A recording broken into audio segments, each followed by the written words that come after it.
Madam Speaker, the facts are clear.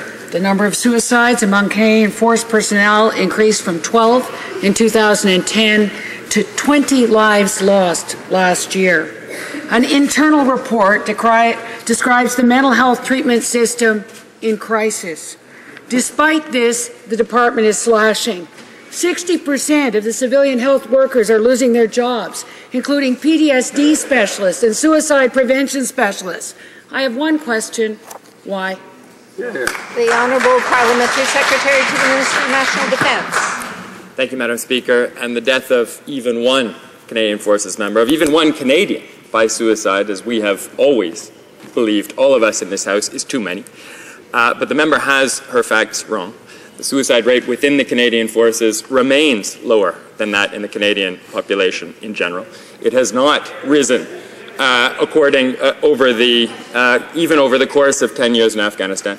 And our support for the mental health of our Canadian Forces has improved dramatically under this government.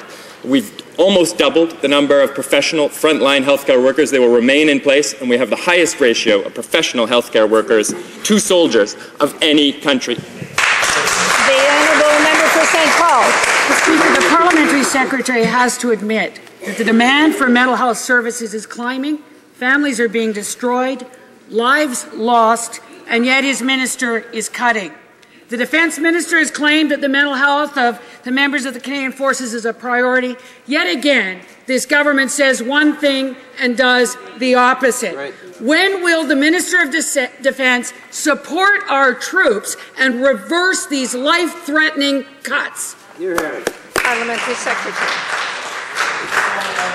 Thanks, Madam Speaker. The member opposite may be insisting on these unfactual statements because her party has voted against every one of the dramatic improvements that we have made to the care of the mental health of our Canadian Forces members, the care of the ill and injured of the Canadian Forces. We've doubled the number of professionals. We've set up 24 integrated centres with our Veterans Affairs colleagues across the country to look after these needs. Those frontline services will not be cut, Madam Speaker. They're stronger than ever, and her party voted against them.